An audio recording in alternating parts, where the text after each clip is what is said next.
Hi friends, Mahadevi ಕಿಚನ್ಗೆ ಸ್ವಾಗತ. ನಾನೀಗ ಸೂರ್ಯಪಾನ ಬೀಜದಿಂದ ಚಟ್ನಿ ಮಾಡತ್ತೇನೆ ರೀ. ಚಟ್ನಿ ಹೆಂಗೆ ಮಾಡೋದ ನೋಡೋಣ ಬರ್ರಿ. ಅದಕ್ಕೆ ಏನೇನು ಸಾಮಾನುಗಳು ನೋಡ್ರಿ. ಅದಕ್ಕೆ ಸಾಮಾನುಗಳು ಏನೇನ ಮೆಣಸಿನ್ಕಾಯಿ ತೊಗೊಂಡೇನಿ ರೀ. ಒಂದು 10 ಮೆಣಸಿನ್ಕಾಯಿ ಅದಾವೆ ರೀ. ಅದು ತೊಗೊಂಡೇನಿ. ಕುಸ್ಬಿ ಒಂದು ಬಟ್ಲು ಅದಾವೆ ರೀ. ಬೆಳ್ಳುಳ್ಳಿ ತೊಗೊಂಡೇನಿ ರೀ. ಅದಕ್ಕೆ ಮೊದಲ ಹುರ್ಕೋಬೇಕ್ರಿ. ಒಂದು ಹಂಚು ಇಟ್ಕೊಂಡ ಕುಸ್ಬಿ ಮತ್ತು ಮೆಣಸಿನ್ಕಾಯಿ ಎಲ್ಲ ಸರಿಯಾಗಿ ಎಲ್ಲ ಹುರ್ಕೋಬೇಕಾಗ್ತದೆ ರೀ.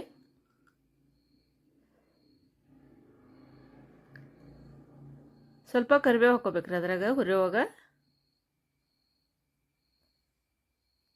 ನೋಡ್ರಿ, ಎಲ್ಲ ಹುರಿಬೇಕು ಸರಿಯಾಗಿ.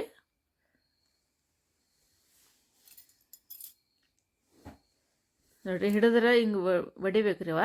ಹಂಗೆ ಆಗಬೇಕು, ಅವಾಗ ಹುರಿದಿರ್ತಾವ್ರಿ ಅವ. ನೋಡ್ರಿ, ಈಗ ಹುರಿದಾವು ಇಲ್ಲ. ಒಂದು ಮಿಕ್ಸಿ ಜಾರ್ನೇ ಹಾಕ್ಕೊಂಡ ಸಣ್ಣ ಮಾಡ್ಕೋಬೇಕ್ರಿ. ಮೆಣಸಿನ್ಕಾಯಿ ಕಡಕ್ ಆಗೋತಕ್ಕ ಹುರ್ಕೋಬೇಕ್ರಿ. ಸೂರ್ಯಪಾನ ಬೀಜ ಹಾಕೋಬೇಕ್ರಿ. ಬೆಳ್ಳುಳ್ಳಿ ಹಾಕೋಬೇಕ್ರಿ. ಸ್ವಲ್ಪ ಬೆಳ್ಳುಳ್ಳಿ ಹೆಚ್ಚು ಇರ್ಬೇಕ್ರಿ. ರುಚಿಗೆ ತಕ್ಕಷ್ಟು ಉಪ್ಪು ಹಾಕೋಬೇಕ್ರಿ.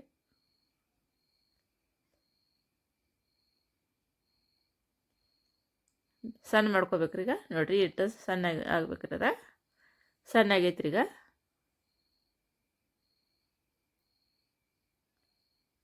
ಭಾರಿ ಮಸ್ತ್ ಆಗ್ತೈತ್ರಿ ಚಟ್ನಿದ.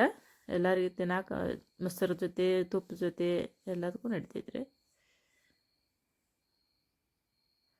ನೋಡ್ರಿ, ಎಷ್ಟು ಮಸ್ತ್ ಆಗೈತ್ರಿ. ಫೈಬರ್ ಅಂಶ ಭಾಳ ಇರ್ತೈತ್ರಿ ಇದ್ರಾಗ. ಸೂರ್ಯಪಾನ ಬೀಜ ಭಾಳ ಚಲೋ ರೀ ಆರೋಗ್ಯಕ್ಕೆ. ಮೊಸರು ಎದ್ರ ಕೂಡ ತಿನ್ಬೋದು ರೀ.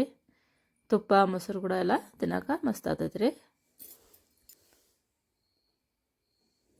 ನೋಡ್ರಿ, ಆಗೈತಿ, ರೆಡಿ ಆಗೈತಿ. ಹಂಗೆ ನನ್ನ ಚಾನಲ್ ಮಹಾದೇವಿ ಕಿಚನ್ ಸಬ್ಸ್ಕ್ರೈಬ್ ಮಾಡಿರಿ, ಶೇರ್ ಮಾಡಿರಿ, ಲೈಕ್ ಮಾಡಿರಿ, ಬೆಲ್ ಐಕಾನ್ ಕ್ಲಿಕ್ ಮಾಡಿರಿ.